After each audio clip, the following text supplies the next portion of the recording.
Newman required, however, that all professors be Catholic, although primarily laymen, and that professors, rectors, and tutors must be good examples in high Christian morals.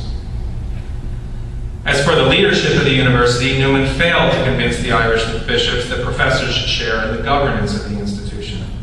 A couple decades later, in a letter to an officer of the university, Newman lamented the Irish bishops' continued reticence about lay cooperation with clergy in managing the institution, so that, quote, as from a common ground, they might act in union upon an age which is running headlong into infidelity.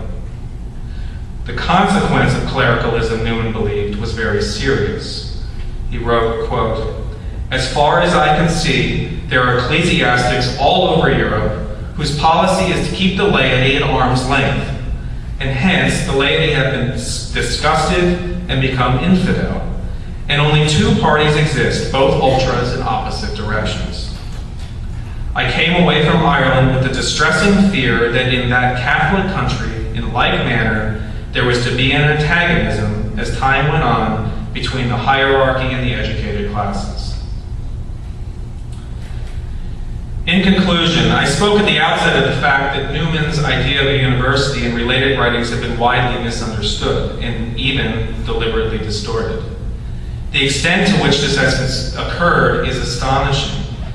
In a study of the various published editions of Newman's idea of a university since his death, Todd Ream of Indiana Wesleyan University finds that several 20th century versions of the idea of a university simply omit or abridge Newman's discourses most related to Catholic education. For instance, in the 1931 Cambridge University edition, the editor, May Yardley, omits the discourses titled "Theology, a Branch of Knowledge," "Bearing on Theology on Other Branches of Knowledge," and "Bearing of Other Branches of Knowledge on Theology." And she also extracts only portions, she or he, I'm not sure, only portions of the critically important discourses, duties of the church toward knowledge, and knowledge viewed in relation to religious duty. In the introduction to the Cambridge edition, Yardley then writes, quote, "The account of the peculiar function of the Catholic University and the relationship between the church and learning has rather an historical than an absolute value for us." In a 1947 edition, editor Charles Frederick Harrell excluded two discourses on elementary studies and university preaching, citing their lack of relevancy for our time. And his introduction claimed, quote, "Newman's notion of a university education is mainly limited to secular discipline. And, quote, the formation of the soul and character Newman would leave to the home and to the church." In fact, what confounds so many about Newman's idea of a university is his complete certainty that the task of education ultimately leads one to the fount of truth, the Creator, and therefore has the same object as theology in each of the ways that it pursues knowledge.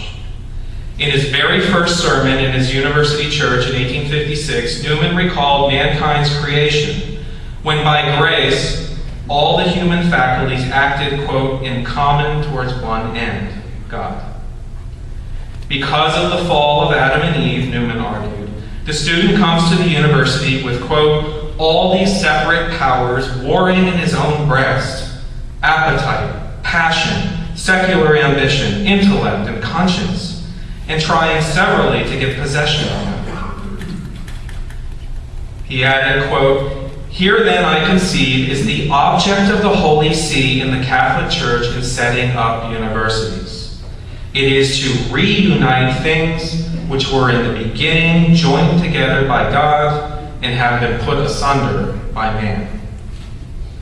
And so it should be no surprise that Newman viewed his role as rector of a Catholic university above all as a pastoral duty. Prior to assuming his university role, he wrote in his journal this prayer for his students: "May I engage in them, remembering that I am a minister of Christ, remembering the worth of souls, and that I shall have to answer for the opportunities given me of benefiting those who are under my care." It is this sort of educator This sort of education that offers the promise of improving and correcting a society that increasingly neglects truth and is simply amused by faith. Meanwhile, we are confronted by the unique challenge of a culture in academia that is, as Newman predicts in his sermon, The Infidelity of the Future, quote, simply irreligious. The hostility toward the faithful appears to be growing, and I know we have some argument on this.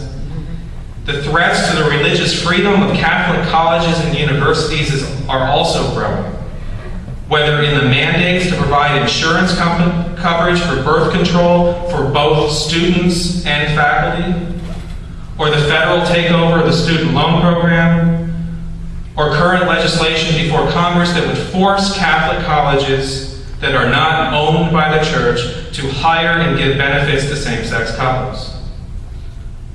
As Newman wrote, quote, I think that the trials which lie before us are such as would appall and make dizzy even such courageous hearts as St. Athanasius, St. Gregory I, or St. Gregory VII. And they would confess that dark as the prospect of their own day was to them severally, ours has a darkness different in kind from any that has been seen before it. Nevertheless, we all know how the battle ends. We looked with hope to Newman's beatification and his eventual canonization, knowing that Newman could be a powerful patron for the renewal of Catholic education and the whole Church. And with the encouragement and leadership of Pope John Paul II and now Pope Benedict XVI, many American bishops, priests, and scholars, together with the humble additions of the Cardinal Newman Society, are compelled to simply forge ahead with the project that Newman began 150 years ago with these hopeful words. Quote, this is our hour, whatever be its duration, the hour for great hopes, great schemes, great efforts, great beginnings to recommence the age of universities. Thank you.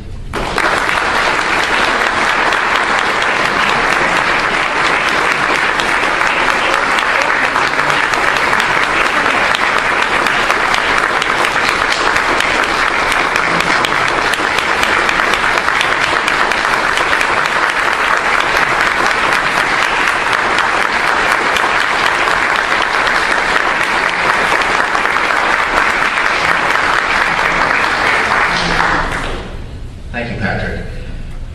And I should mention, as I was listening, and I hope Matt will agree with me on this, the description of Portsmouth Abbey School as it was and still is on the house model. We still call them houses, not dorms. There are prayers and masses in the houses that are compulsory for the students as well as in the school church.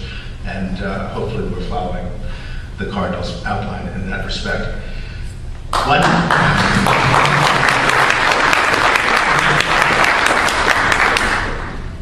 One quick word for those who are going on the sale on the Aurora that's leaving at 12:15, and this discussion and question period can go on as long as necessary, but you should be out there in the parking lot by 12:15. And now it's my pleasure to introduce Dr. Mary Beth Clay, founder of Crossroads Academy and a former member of the Portsmouth Abbey School Board of Regents, to moderate the discussion.